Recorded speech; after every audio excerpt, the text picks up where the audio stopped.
Hello, so today I'm starting off a new video for a new reading week, but this week's going to be a little bit different. So currently, for the first time in my life, I am battling vertigo and it's not great. So I have an appointment with the doctor. I think what's happening is I might have an ear infection. That's the only thing I could really think is going on. But as that stands, I'm going to the doctor later, hopefully to get some answers. So in the meantime, I've really struggled with doing anything active for the last day or so. So what I did instead this morning was I took all of my books this is mostly my unread shelf and my ARCs, and then my book cart behind me is most of what I haven't read. But I also have a very large list of rereads I would like to do. So I took all of them and put them in a spreadsheet. So on that spreadsheet, I put them all here with the title, author, and genre, and I wound up with 148. So a daunting number, but I will say quite a few of them are a series. What I did was I plugged it into a random number generator, and I wound up with book 134, which is Ghosts of Harvard by Francesca Ciritella. And I have just started this morning. I'm about one chapter in, and what I'm gonna do is just continue to try out books. If I don't like it, I'm gonna DNF it and donate it, just to kind of free up some space on my shelves here, because I have a lot of books that I've read and loved that I do wanna keep, and it's just about time I get through some of my rereads and some of my newer books and some of my older books that I've been putting off, and just start to thin the shelves. If I don't like it on a reread, it goes. So let's see what I get through this week. We're starting out with Ghosts of Harvard. I will say as well, I do have a Mumford & Sons concert this weekend. So, Vertigo or not, I am going to that.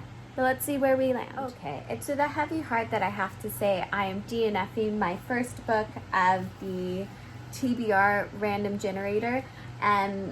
So this one we're following Katie, whose brother recently, due to schizophrenia, supposedly decided to unalive himself, and Katie is following in his footsteps, going to Harvard, is reminiscing a lot about the last few months before her brother Eric died, and there's undertones of like this sort of suspenseful supernatural, maybe she doesn't quite believe everything went down exactly how everyone thinks, and though the writing is good, ultimately I feel like it's falling a little bit flat, and for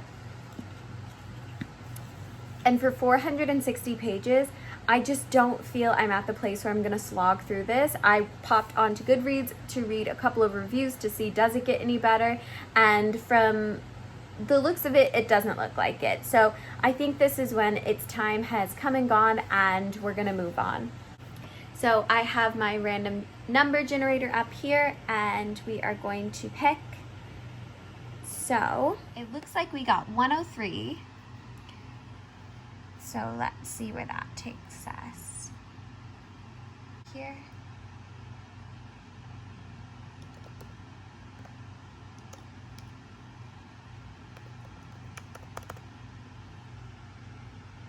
I would also like to have a couple of books going, so let's see what we can do here. Okay, that's a nonfiction.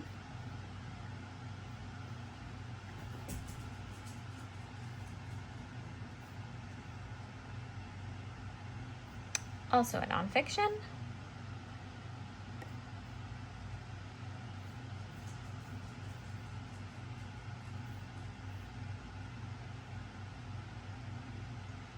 Okay, The Stardust Thief. So the random number generator gave me 2 books. We're starting off with Small Pleasures by Claire Chambers, as well as The Stardust Thief by Chelsea Abdullah. I will say I'm going to stick with both of these books. I don't think I'll DNF either, because both of these have been on my radar for a long time. The Stardust Thief, I was simply waiting for summer to read. I'm very excited for it, and Small Pleasures I've heard a lot about. So I will check in once I've read a little bit or both of these books. Okay, so it is much later on, and I have just finished Small Pleasures by Claire Chambers. This was a really nice surprise, actually. So in this book, we're following Jean, who is a woman in 1957 who works at a newspaper. Already in this time, obviously, it's not as common for women in the career field, but certainly not in journalism. So Jean is struggling not just in her domestic life with her mother, but she's also struggling in the career place right away. We understand that all the other journalists are kind of just like Piggy, but she does find herself with quite a fruitful relationship, professional relationship with the owner of the paper and her boss, who is quite sympathetic and is very kind. And they get a reply one day from a woman named Gretchen in an article they ran, basically claiming that she has had an immaculate conception and birth, and her child is now 10 years old. So Jean goes to investigate, and we meet all of these really fun characters. We meet Gretchen, we meet her daughter, we meet Howard, who's her husband, that like mostly believes Gretchen's claim that she had a baby without having sex. But really, I was very surprised of the heart in this book and how like warm-hearted it was. Basically, I expected it to be a little more satirical than what it was, and though it does tackle a lot of like women's issues and feminism and everything like that, and the natural inclination for everyone to disbelieve a woman's extraordinary claim, I do think where it actually landed is how much heart was in this book and found family aspect. And basically this family comes into Jean's life like right when she needs it, and she really bonds with them, and I just really enjoyed this. So I'm gonna give this one 4 stars. I really had a great time. But I actually got so wrapped into that book that I didn't even start A Stardust Thief. So I'm gonna start that now, but I'm also going to pick my next read, because really just standing is kind of a struggle for me.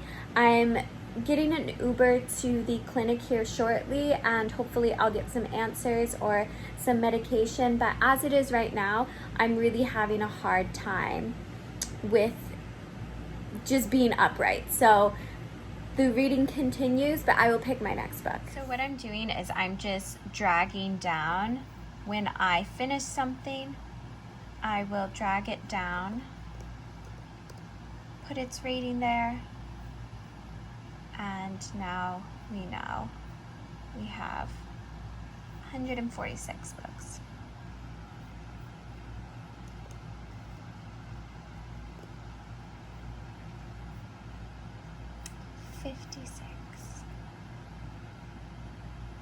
Oh, okay, let me go grab this one. Okay, so this might be what we're reading until the end of the week, because this is a chunky boy, and now we have 2 quite bigger books. So I got Cloud Cuckoo Land by Anthony Doerr. So this is one actually I don't know anything about. I did read All the Light We Cannot See, and obviously similar to the rest of the world, I absolutely loved it. So I will be giving this a go.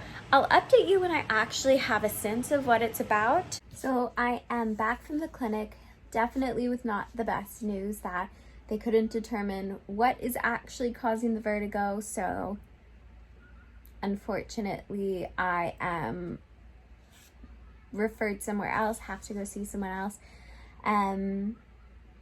So yeah, that's where we are right now. I'm struggling a little bit, so I'm in bed, but I will say that I did start The Stardust Thief, and I'm enjoying it thus far. I'm ready to be sucked into a fantastical world after a day like today. I didn't start Cloud Cuckoo Land. I'm just not in the mindset for it now, so I'm going to dedicate the rest of today reading The Stardust Thief. And I was just given a whole list of things basically that I've been asked not to do, and I'm keeping a journal, and that's where we are right now.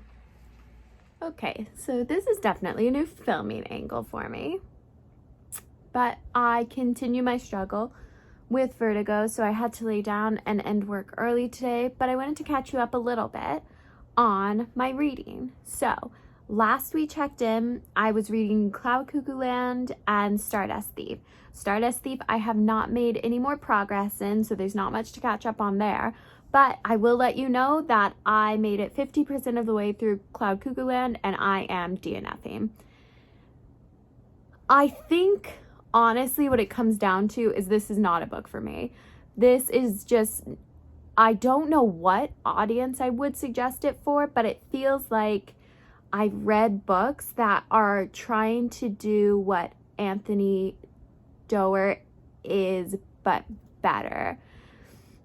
So I know there was like mixed reception for To Paradise by Hanya Yanagihara, which I did understand. I loved that book, but I did understand the sort of divisiveness of it.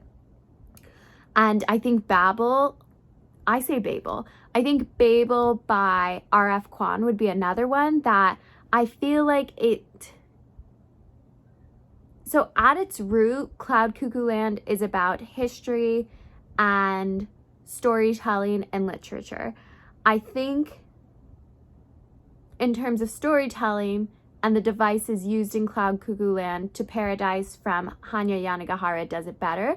And I think when it comes to books centering around literature and almost like the loosest kind of fantasy you can think of, I feel like Babel by R.F. Kuang did it better. That was a 5 out of 5. It was my favorite book that I read last year. So yeah, that was a bit of a dud for me, but I do know that I'm going to go ahead and pass that one along because I do think it has an audience. The audience just isn't me.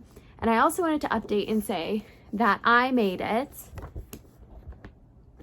77 pages into romantic comedy by Curtis Sittenfeld, and I am DNFing this one as well. This is just truly unbearable, if I'm going to be honest. Essentially, we're following a fake SNL, so a fictional SNL host named Sally, as she kind of takes on the trope and dissects the trope of less attractive men dating attractive celebrity females and why attractive female celebrities settle for less physically. It was weird. It's just tonally, I found it strange. I found the writing dry. Maybe jokes don't translate well for me. I do laugh in books, but like all of the sketches and the jokes, it just was not translating for me. It just was not for me. I didn't like it. So I'm actually going to return this to the bookstore, is how much I disliked it. I can't even think someone I could pass it on to. I bought it for the road trip to go see Mumford & Sons, which was life-changing and amazing. And they are one of my favorite bands, so I'm glad I got to do that in the midst of my health issues. But I literally couldn't bring myself to read any more of it. So, and because with Cloud Cuckoo Land, I feel like there's people in my life that would like that story. That one I will pass along, but for this, I'm literally just gonna return it. I don't even want it on my shelf. So I will come back when I finally have gotten further into Stardust Thief. Hello, I am here to wrap things up and talk about the Stardust Thief, which I just finished, and kind of finish this little section of reading through my TBR. Pardon me, my throat is not the best. I've just been going through it a little bit health-wise, and of course, with my very recent struggle with vertigo, it's made it very difficult to read. I've had to do a lot of my reading through audiobook because it's just very hard to look at my Kobo screen or look at the pages, so it has been a little slow going for my reading. But I wanted to talk about The Stardust Thief because I really did enjoy it. I would give it maybe a high 3 out of 5 or a 4 out of 5. It's definitely a series I will continue, but I do think it warrants talking about. This series was suggested to me after I read the David trilogy by Chakraborty. And to that, I will say, though there are loose similarities in terms of the jinn magic, the fact of the tension between the jinns and the humans, like there are, of course, loose similarities, but as a whole, I don't necessarily think if you enjoyed the Devabad trilogy, which was a 5-star trilogy for me, you are necessarily going to enjoy The Stardust Thief. I do think this reads as a debut. It reads a little bit, the pacing can be a little bit weird about halfway through, but I do think the highlight of this initial debut is they do really great work with character work. I really enjoyed falling in love with all of the characters, and the world building was also something that they did really solidly. So the only real knockdowns in stars come from the writing itself, which felt a little amateurish. But of course, with it being a debut novel and a debut fantasy, that's just something that you can sort of expect from it. So currently, those are my thoughts. I am definitely going to just auto buy book 2 when it's released. I will be following that series. It was good enough to pick up book 2, and I do think it's worth reading, especially in the summertime, as it is so like atmospheric, and it does hook you kind of right from the first couple of chapters. So that's all I have today for my video. I will be trying to trim down a little bit more of my TBR as the weeks go through. The books I did DNF was Cloud Cuckoo Land, Nevernight by J. Kristoff, and Ghosts of Harvard. And I finished A Stardust Thief and really enjoyed it. So that's all for me today, and I will see you guys in my next video.